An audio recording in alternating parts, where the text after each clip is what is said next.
Hola, bueno, soy José Odak, otra vez. Vamos a continuar con la unidad 4 de cinética química, esto es la parte 3, y en esta parte vamos a dar una descripción microscópica de cómo son las reacciones químicas, y vamos a ver qué modelos tenemos para entender cómo dependen de las velocidades de reacción química en términos de las concentraciones y temperaturas. Entonces vamos a empezar discutiendo la dependencia de la velocidad de reacción con la temperatura. Cuando queremos acelerar algún proceso químico, por lo general aumentamos la temperatura. Es un ejemplo conocido de cuando queremos disolver una sal, aumentamos la temperatura, se disuelve más rápido. La cocción de alimentos es otro ejemplo. Nosotros calentamos para acelerar un conjunto de reacciones químicas que transforman los alimentos. Y la preservación de alimentos, cuando los guardamos en la heladera, es otro ejemplo donde lo que estamos haciendo es ralentizar las reacciones de descomposición de los alimentos para preservarlos. Entonces, Svante Arrhenius, en 1889, estudió un conjunto de reacciones químicas para ver cómo dependían de la temperatura, y arribó, en forma empírica, a una dependencia de la velocidad de reacción, que es lo que se conoce ahora como la ecuación de Arrhenius, que es simplemente que la constante de velocidad es igual a un factor preexponencial A multiplicado por una exponencial de menos una energía de activación dividido la constante R por la temperatura absoluta. Entonces, la energía de activación, vamos a discutir en detalle lo que significa en las láminas que siguen, pero recordemos que la constante R es el producto del número de Avogadro por la constante de Boltzmann, y aquí lo tienen en unidades del sistema internacional, y cuando hacen este producto se obtiene un valor de R en Joule por mol por Kelvin. Y si se fijan, Joule por mol por Kelvin, multiplicado por la temperatura en Kelvin, queda en unidades de Joule por mol, y eso simplifica las unidades de la energía de activación, por lo tanto acá me queda una exponencial de un número adimensional. No se puede calcular una exponencial de un número que tenga unidades. Y por lo tanto la constante, las unidades de la constante de reacción, que son mol por litro por segundo, son iguales a las unidades de A. A es una constante, un factor que tiene unidades de mol por litro por segundo. Entonces vamos a discutir cómo se utiliza la ecuación de Arrhenius para obtener velocidades de reacción en función de la temperatura, o para conocer este parámetro de la energía de activación. Lo primero que vemos es, por ser una ecuación exponencial, la ecuación de Arrhenius, si aplicamos logaritmos en ambos miembros de esta ecuación, se obtiene que el logaritmo de la constante de velocidad es igual al logaritmo del factor preexponencial más el logaritmo de la exponencial. Y esto da el logaritmo de la constante preexponencial A menos E sub A sobre RT. Entonces, esta ecuación es lo que se conoce como la ecuación linearizada de Arrhenius. ¿Por qué se llama linearizada? Porque efectivamente es una ecuación lineal en 1 sobre la temperatura. Acá tengo la inversa de la temperatura absoluta, y si esta es mi variable independiente X, lo que veo es que la variable dependiente, el logaritmo de K, vamos a llamar esto I, y llamamos X a 1 sobre T, y lo que da es una ecuación lineal donde tengo esta ordenada al origen, que es el logaritmo natural de la constante A, menos la energía de activación sobre R como pendiente. ¿Está bien? Entonces acá tengo una ecuación lineal en forma general, y ustedes pueden asociar I con logaritmo natural de K, B con el logaritmo de A, y A con menos la energía de activación sobre R, y X con la inversa de la temperatura absoluta. Esta ecuación lineal es muy útil porque nos permite determinar la energía de activación para una reacción química. Entonces vamos a ver un ejemplo. La descomposición del pentóxido de dinitrógeno en solución en tetracloruro de carbono ocurre formando tetróxido de dinitrógeno y oxígeno molecular. Y se sabe empíricamente que esta reacción química tiene una ley de velocidad de primer orden, o sea, la constante de velocidad multiplicada por la concentración de pentóxido de dinitrógeno a la 1. Esta es la ley de velocidad. Entonces, esta reacción se puede llevar a cabo en el laboratorio a distintas temperaturas, y acá tengo una tabla donde muestro resultados de un experimento en donde se midió esta velocidad, la velocidad de esta reacción a distintas temperaturas. ¿Está bien? Entonces, de la velocidad de reacción se obtiene haciendo los experimentos y utilizando, por ejemplo, la pendiente del gráfico de concentración en función del tiempo, o utilizando una ley integrada de la velocidad, puedo llegar a obtener los valores de la constante de velocidad a estas temperaturas. Entonces la primera columna son mis temperaturas en grados centígrados o grados Celsius, y la segunda columna es la constante de medida para esta reacción a estas temperaturas. La tercera columna es la inversa de la temperatura absoluta que corresponde a estas temperaturas. Entonces calculo la temperatura absoluta, calculo la inversa y tengo estos valores acá. Y la cuarta columna es el logaritmo natural de los valores de constante de velocidad que tengo en la segunda. ¿Está bien? Entonces tengo el logaritmo de K en función de 1 sobre T. Y ahora grafico esta columna versus esta. Cuando hago eso, debería obtener una línea recta. Efectivamente, los puntos azules son los datos medidos, y fíjense que bien se ajustan a una línea recta. Entonces vamos a ver este gráfico. Primero quiero decirles que tengan cuidado con este eje, porque este es el eje de inversa de temperatura, y acá tengo el logaritmo de K. Entonces, fíjense que la temperatura en este eje aumenta en la dirección de la flecha roja que tengo acá, representada. Entonces, eso puede ser confuso. O sea, alta temperatura es en esta zona y baja temperatura es en esta zona, digamos. A medida que me aumenta la magnitud de 1 sobre T, las temperaturas son cada vez más bajas. Por eso la constante disminuye en esta dirección. Entonces, de este gráfico se puede obtener la pendiente. Haciendo esa regresión lineal se obtiene una pendiente de menos 1279, menos 12.795 Kelvin. Fíjense en las unidades. El logaritmo de K no tiene unidades, porque un logaritmo no se puede calcular de una magnitud que tenga unidad. Entonces, acá, esto es adimensional. Entonces, si yo tengo delta de logaritmo delta de logaritmo de K, no tiene unidades, dividido delta de temperatura, de inversa de temperatura, perdón, va a tener unidades de Kelvin, este cociente, que sería la pendiente. La pendiente es delta I sobre delta X. ¿Está bien? Entonces, cuando hago esa pendiente, se obtiene 12.795 Kelvin, y es negativa la pendiente, como se ve acá. Entonces, yo sé por la relación de la ecuación de Arrhenius que la pendiente tiene que ser igual a menos la energía de activación sobre R. Entonces, si yo multiplico la pendiente por R, o por menos R, si quieren, se obtiene la energía de activación. Haciendo ese cálculo, se obtiene que la energía de activación de esta reacción es de 1.06 por 10 a la 5 Joule por mol. Y eso es un parámetro que es importante conocer. Es un parámetro que nos dice cómo varía la velocidad de la reacción con la temperatura. Y eso está dado por esta energía de activación. Vamos a ver esta ecuación de otro punto de vista. Fíjense que estos datos que yo les mostré acá, en esta tabla, son un montón de experimentos que hay que realizar, y eso es tedioso en el laboratorio. Y a veces es impráctico hacer tantos experimentos, y uno solo cuenta con una medida de la velocidad de reacción a una temperatura, y la medida de velocidad de reacción a otra temperatura. Solo dos temperaturas. Tengo dos velocidades de reacción y dos temperaturas. Entonces, fíjense que si yo noto lo siguiente: en la ecuación de Arrhenius tenemos un factor preexponencial A que no depende de la temperatura, solo depende de la identidad de la reacción química. Cada reacción tiene su parámetro A, pero es prácticamente independiente de la temperatura. Vamos a considerar que no depende de la temperatura. Y eso es una buena aproximación. La energía de activación, por otro lado, no depende de la temperatura, pero sí depende de cada reacción química. Cada reacción tiene su propia energía de activación, y eso depende de cómo es la dinámica de la reacción en sí, digamos. Es un parámetro, es como una especie de huella digital de cada reacción química.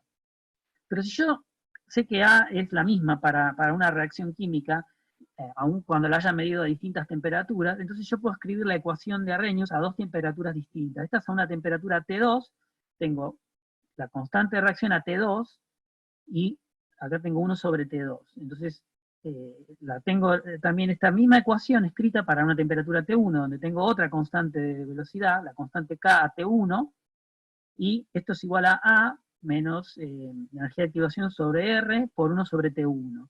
Si yo escribo esta ecuación a estas dos temperaturas y las resto, A se va a simplificar. ¿Ven? Entonces, haciendo esta resta, se obtiene que el logaritmo de K a T2 menos el logaritmo de K a temperatura 1 es igual a energía de activación sobre R por 1 sobre T2 menos la energía de activación sobre R por 1 sobre T1.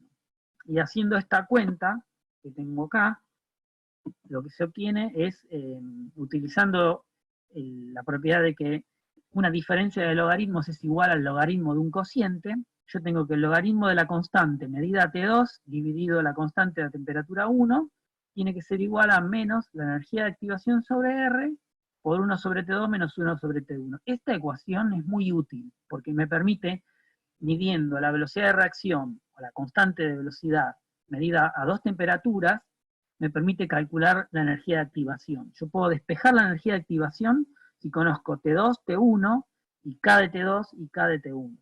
Entonces eso nos permite hacer solamente dos experimentos y podemos estimar la energía de activación. Eso es una consecuencia de que el logaritmo de K versus 1 sobre T es una ecuación lineal, y por eso yo puedo hacer esta relación. Bueno, entonces vamos a concluir, o ahora vamos a tratar de analizar cómo es que la energía de activación afecta a la velocidad de las reacciones químicas. Por un lado, yo aquí tengo una tabla donde lo que tengo es acá hay tres renglones, cada renglón corresponde a una reacción química diferente. Esta reacción química del primer renglón tiene una energía de activación de 11,5 kJ por mol.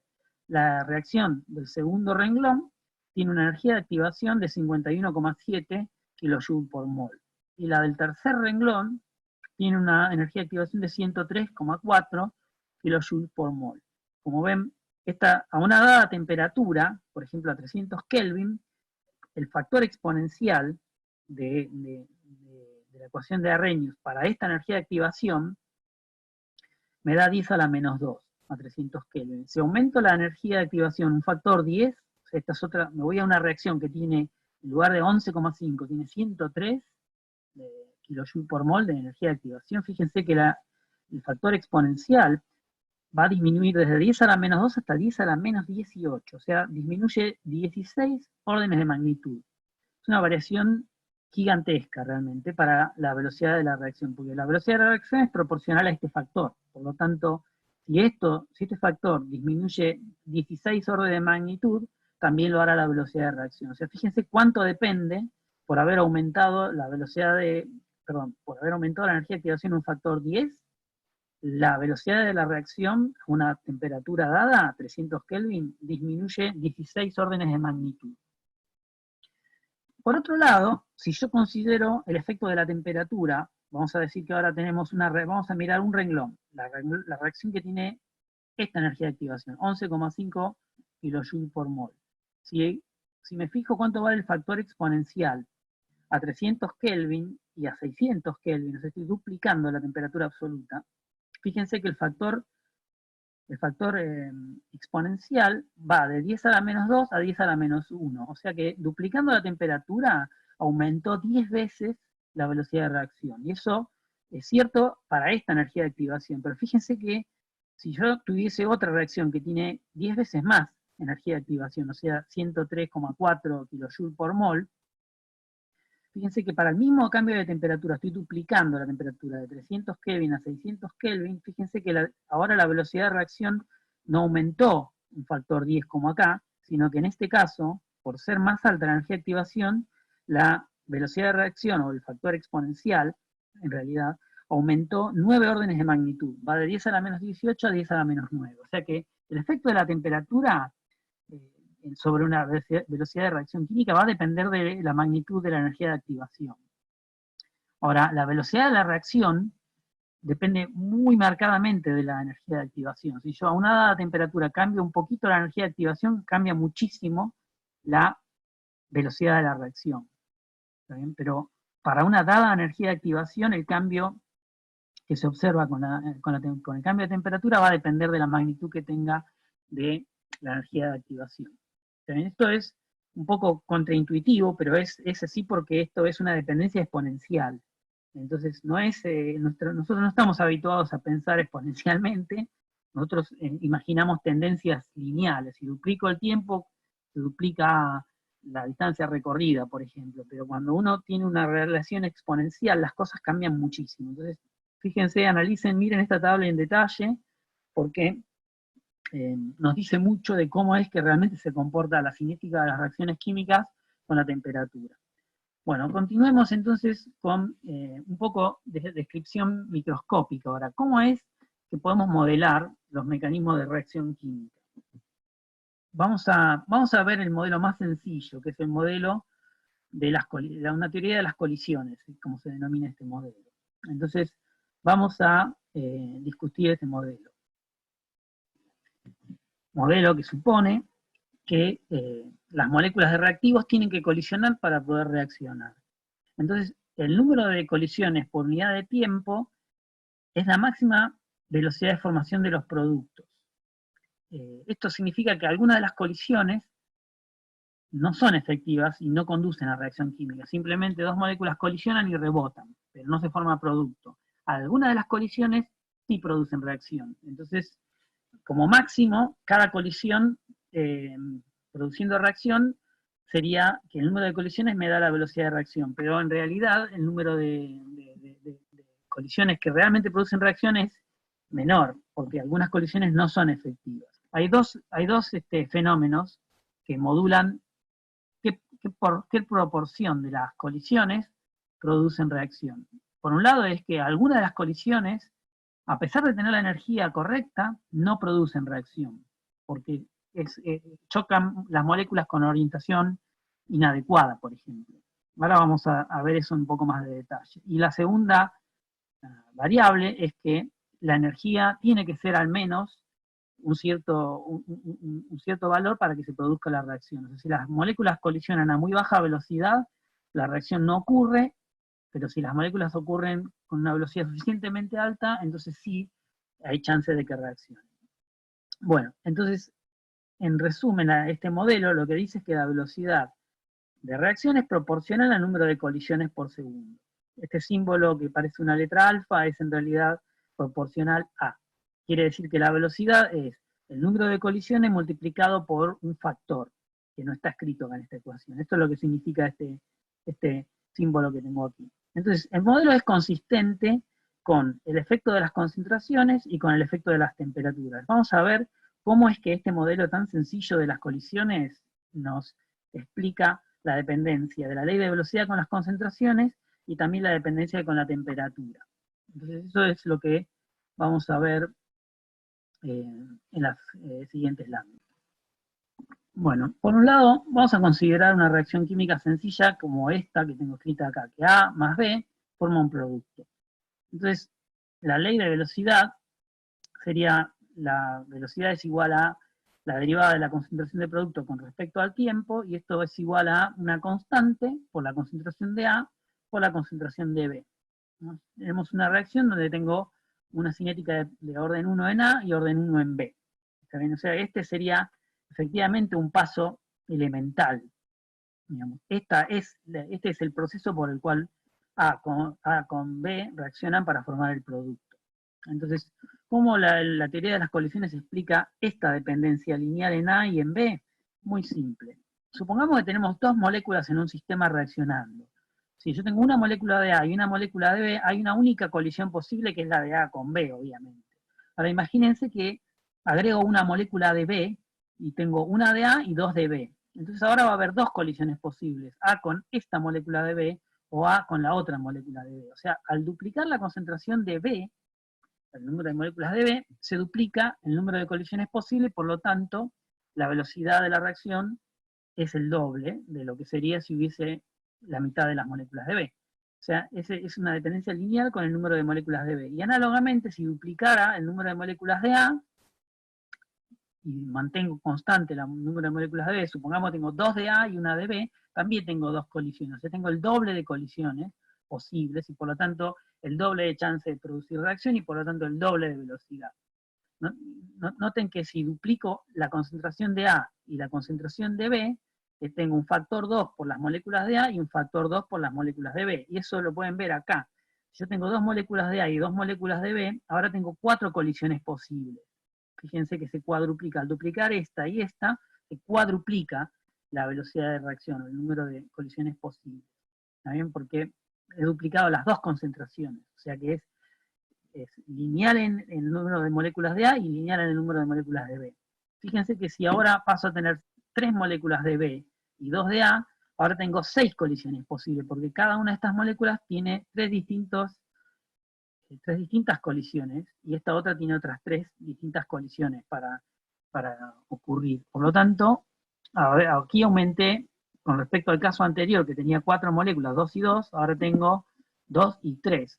O sea, aumenté en un 50% el número de moléculas de B, y también aumentó en un 50% el número de colisiones posibles. Por lo tanto, claramente, el número de colisiones es proporcional al número de moléculas de A y el número de moléculas de B. Si duplico ambas, se cuadruplica el número de colisiones. Entonces, claramente, en la teoría esta de las colisiones, este modelo sencillo, me explica la dependencia de la velocidad de reacción con las concentraciones, como tengo en la ley de velocidad acá.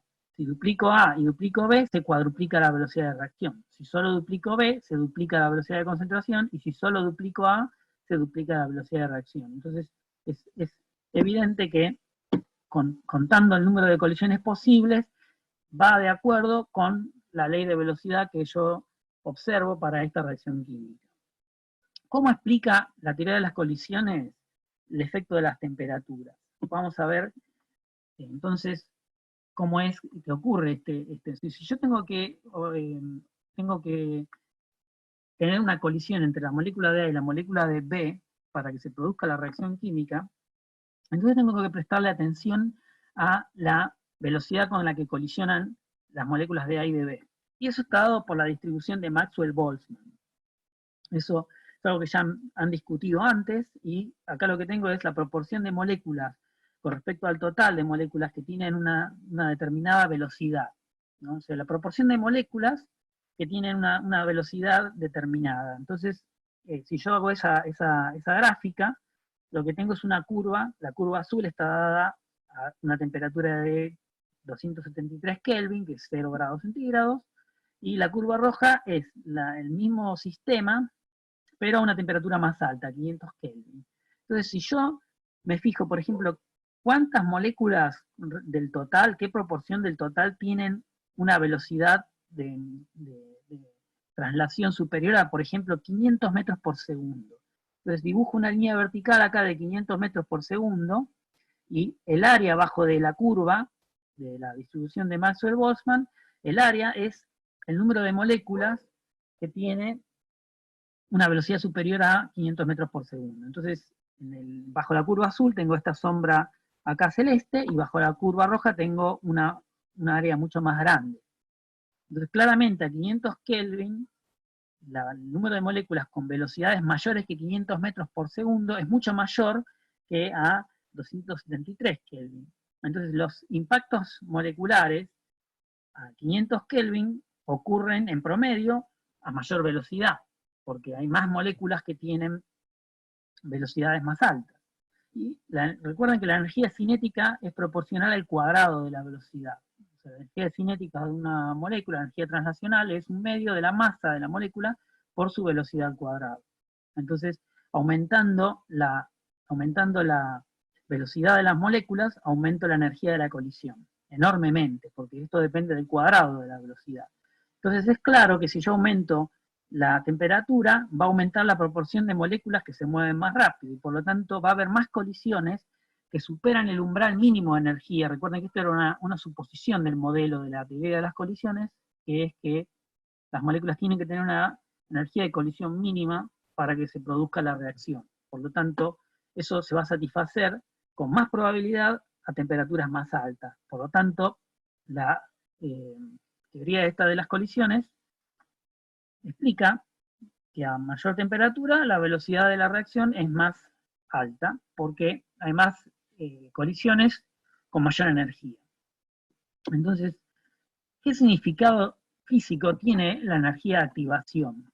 Nosotros habíamos discutido que la ecuación de Arrhenius nos decía que la constante de velocidad es un factor preexponencial A multiplicado por una exponencial, donde en el exponente tengo la energía de activación. ¿Qué significado tiene ese parámetro? Bueno, entonces, si uno se imagina que dos moléculas están colisionando, en el momento en que se acercan, lo primero que ocurre es que hay alguna atracción, porque recuerden, cuando ustedes vieron interacciones intermoleculares, a una distancia muy grande no hay interacción entre las moléculas, pero a medida que se van acercando, se experimenta una débil atracción, también debido a interacciones de Van der Waals. Pero cuando me acerco mucho, empieza a aparecer repulsión debido a interacciones entre los electrones de las dos moléculas que se están acercando. Por lo tanto, aparece una repulsión. Como las moléculas van a chocar, se acercan evidentemente hasta punto de contacto, pero contacto significa hasta dónde las nubes electrónicas de cada una de las dos moléculas que chocan me dejan llegar, digamos, en cercanía entre las dos. O sea, las dos moléculas se acercan y la repulsión hace que la energía vaya subiendo a medida que se acerca. Entonces pasa por un máximo y bueno, y si rebotan, la energía vuelve a disminuir y si la reacción química se produce, la energía en general tiende a disminuir también. Entonces, esta curva que tengo acá es la energía potencial en función de una coordenada que puede ser representada como la distancia entre la molécula de A y de B. A medida que A y B se acercan, la energía va aumentando y después disminuye y se forma el producto. Entonces, esta barrera de energía que tengo que atravesar es lo que está representado por la energía de activación. O sea, básicamente, para que la reacción se produzca, yo tengo que lograr acercar A y B y sobrepasar de esta barrera. Si yo no sobrepaso de la barrera, la energía vuelve a disminuir, las moléculas rebotan y estoy revirtiendo hacia reactivo. Si tengo suficiente energía en la colisión, la molécula va a reaccionar y paso para el otro lado de la barrera y formo el producto C. Entonces, esencialmente, si la energía cinética de la colisión está por debajo de esta barrera, la reacción no se va a producir. Si la energía cinética es mayor que la energía de esta barrera, la energía es suficiente para pasar por arriba de la barrera y llegar hasta el producto. Ese es el significado físico de la energía de activación. Entonces, cuanto menor sea la energía de activación, más fácil va a ser que se produzca la reacción química. Entonces, a una dada temperatura, con la fracción de moléculas que tienen suficiente energía cinética para colisionar y producir reacción, si esa barrera es más pequeña, tanto mayor será la velocidad de reacción. Por otro lado, fíjense que entre los reactivos y los productos hay una diferencia de energía. Una reacción química puede estar favorecida termodinámicamente, eso quiere decir que si tienen menos energía los productos que los reactivos, la reacción naturalmente va a tender a formar productos. Ahora, si la reacción ocurre con una disminución de energía como esta, que los productos tienen menos energía, eso no garantiza que la reacción sea rápida, porque eso depende de la magnitud de esta barrera.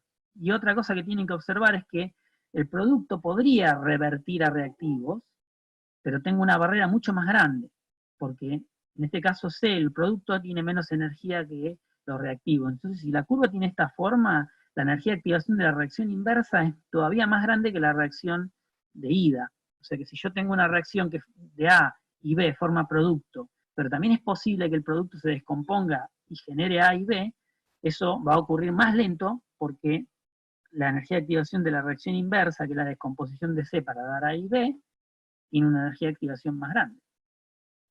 Entonces, lo que tengo que recordar acá es la relación que hay entre la energía cinética de los reactivos, con la velocidad con que colisionan A y B, en relación a esta barrera de activación. Porque eso me va a decir si cruzo o no la barrera. Yo tengo que tener una energía cinética de colisión mínimo igual a esta barrera para llegar hasta acá, hasta la cima de esta barrera. ¿Qué significado físico tiene la energía de activación? Bueno, por un lado, lo acabamos de discutir con el diagrama anterior, el diagrama de energía, pero por otro lado,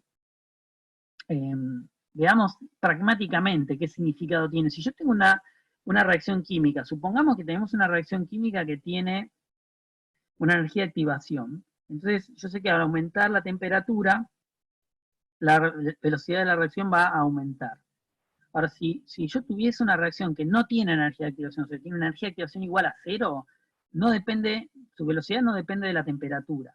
Esta línea horizontal acá, una reacción C más D con energía de activación 0, no depende de la temperatura. Su velocidad es igual a todas las temperaturas. Debe haber muy pocos ejemplos de este tipo de reacciones. Uno de ellos es la recombinación de radicales. No tienen energía de activación. Cada colisión, no importa, digamos, la energía cinética con la que vengan, siempre se recombinan. Entonces, esto no tiene energía de activación y no tiene dependencia con la temperatura. Ahora, si hay una energía de activación, hay una dependencia de la velocidad con la temperatura.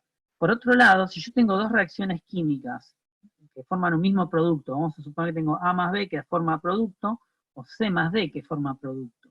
Entonces, la reacción que tiene menos energía de activación, a una dada temperatura va a ser la más rápida, pero a temperatura suficientemente alta, la reacción, fíjense, la reacción que está acá marcada por la línea roja, esta tiene mayor energía de activación porque tiene más pendiente en el gráfico de Arrhenius. Fíjense que a temperaturas bajas, la más rápida es la azul, la que está acá en azul, que es C más D, que da productos, es la reacción más rápida a bajas temperaturas. ¿Está bien? Porque la constante es más alta. En esta zona, este logaritmo de K es más grande que este logaritmo de K. Ahora, si yo me voy a temperaturas altas, hay un punto, fíjense que hay una temperatura T sub A, a la cual las dos curvas de Arrhenius se cortan. O sea, a esta temperatura las dos velocidades las dos reacciones tienen la misma velocidad.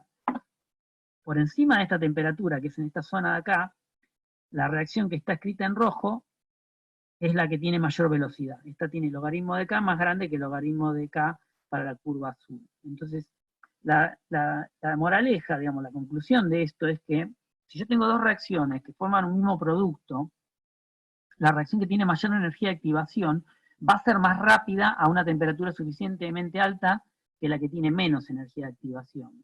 Pero a bajas temperaturas tiende a ser más rápida la que tiene menos energía de activación. Esto es una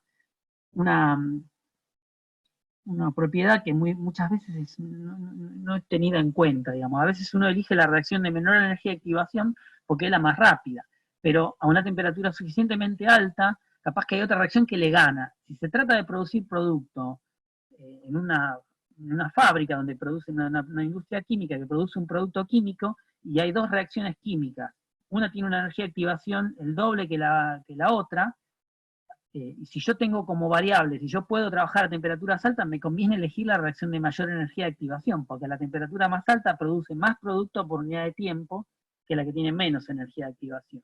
Si yo estoy limitado a trabajar a bajas temperaturas, entonces me conviene la reacción que tiene la menor energía de activación, porque esa es la más rápida a bajas temperaturas. Eso es una propiedad que lo tienen que tener en cuenta.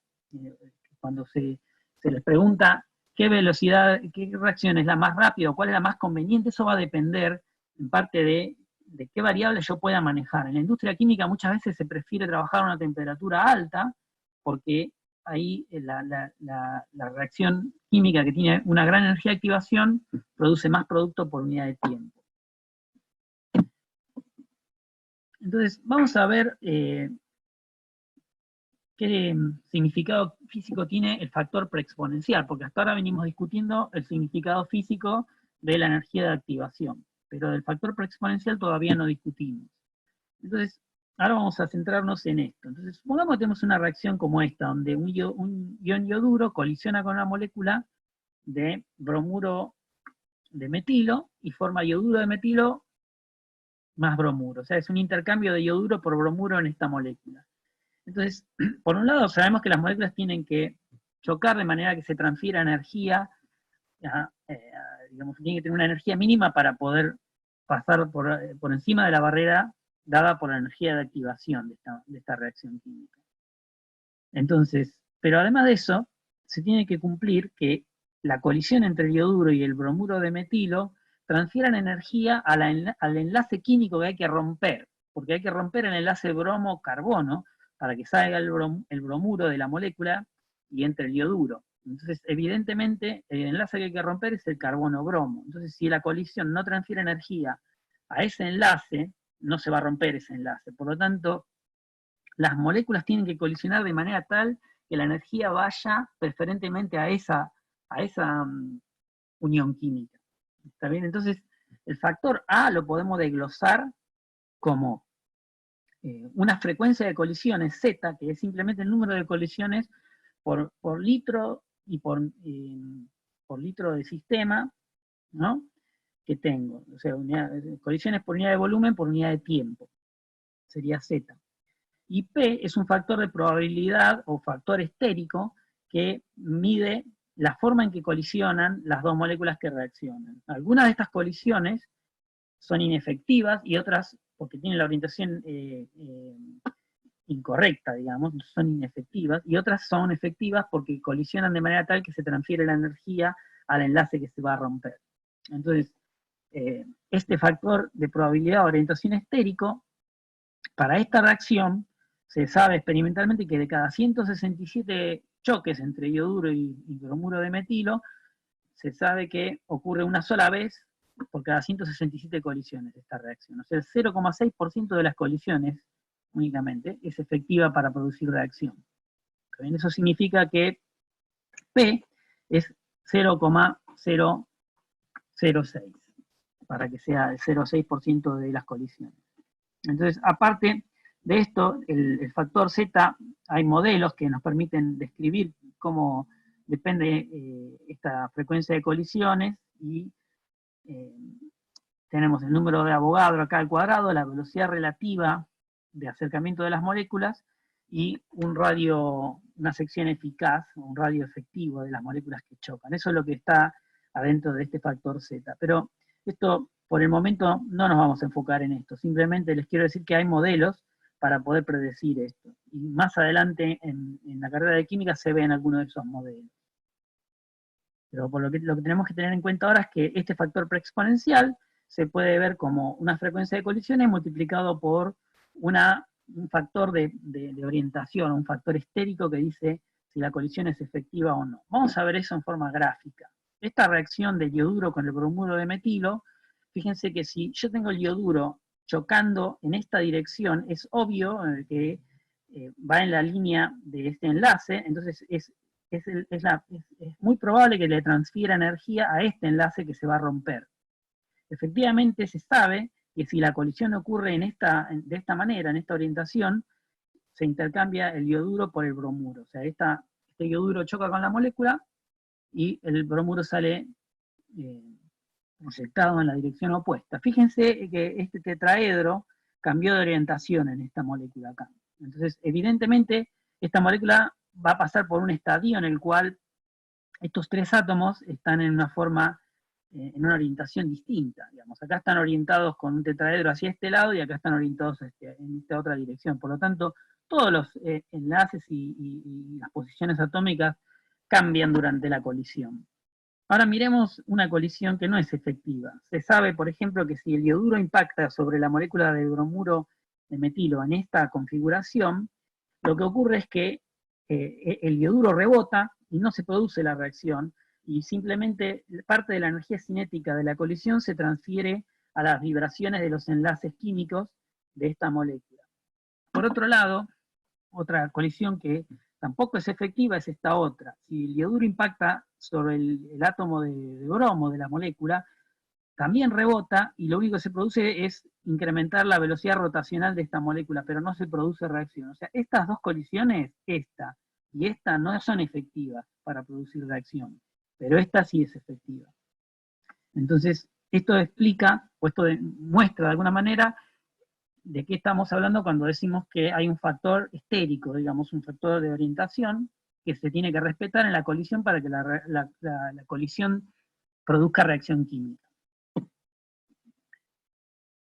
Más allá de discutir reacciones como las que venimos viendo, en donde hay dos moléculas que reaccionan en fase gaseosa, veamos un poco qué ocurre con las reacciones en solución. Cuando uno tiene una reacción química, la mayoría de las reacciones en el laboratorio que ustedes van a llevar a cabo experimentalmente, van a ver que son en solución acuosa o en algún solvente.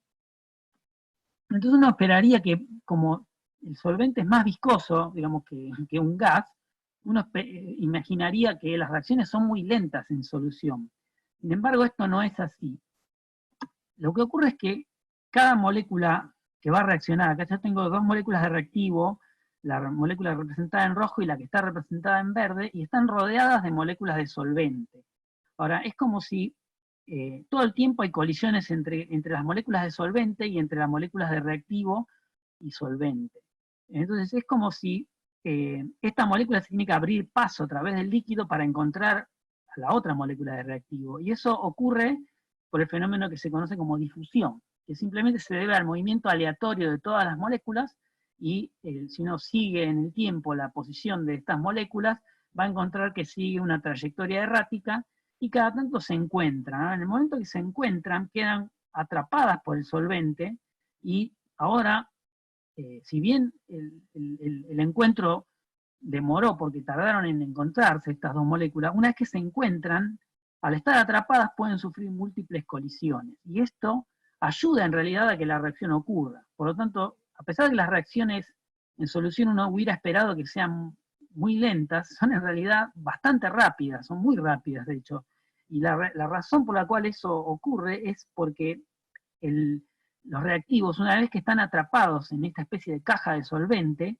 tienen muchas probabilidades de colisionar más de una vez hasta que la reacción se produce. Entonces, acá va a depender un poco de la energía de activación que tenga esta reacción, pero si yo tengo dos moléculas que una vez que llegaron a un encuentro como este, quedan atrapadas en esta caja de solvente, van a colisionar y es muy probable que se produzca la reacción. Eso depende de la energía de activación, una vez que se encontraron.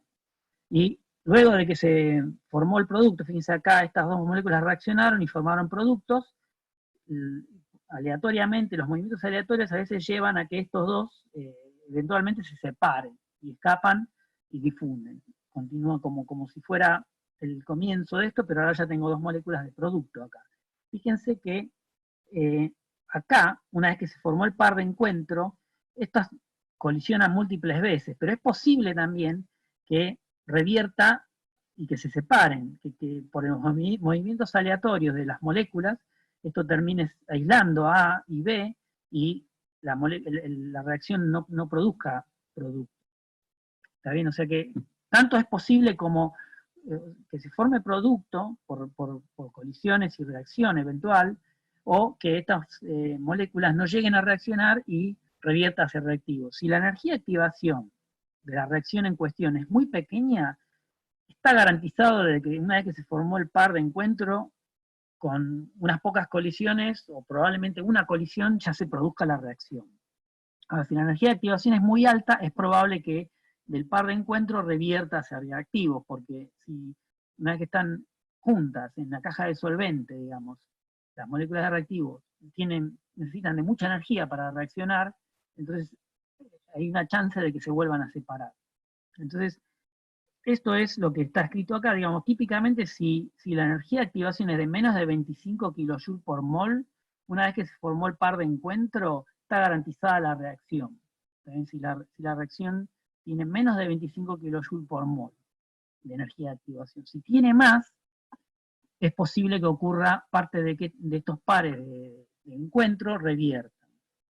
Entonces, cuando la reacción tiene poca energía de activación, menos de 25 kJ por mol, la velocidad de formación de pares de encuentro es prácticamente la velocidad de la reacción, porque todos los pares de encuentro que se producen, que se forman, digamos, reaccionan. Entonces ahí se obtiene el límite de velocidad, que es del orden de 10 a la 9, 10 a la 10, molar a la menos 1, molar a la menos 1, segundo a la menos 1, y que es cuando tengo, por ejemplo, sistemas reaccionando en solución acuosa, donde la energía de activación, si es suficientemente pequeña, tan pronto como difunden y se encuentran, reaccionan. Si la energía de activación es mayor a 25 kJ por mol, por lo general las velocidades de reacción son menores a este límite difusional que tenemos acá. ¿Está bien? Porque a pesar de que se encuentran, como la energía de la reacción, de la energía de activación para la reacción es muy alta, muchos pares revierten, y por lo tanto la velocidad global de la reacción es menor que este límite, que es el que se conoce como límite difusional. ¿Está bien? Entonces, esto es para ver un poco cómo es que nosotros modelamos las reacciones en solución.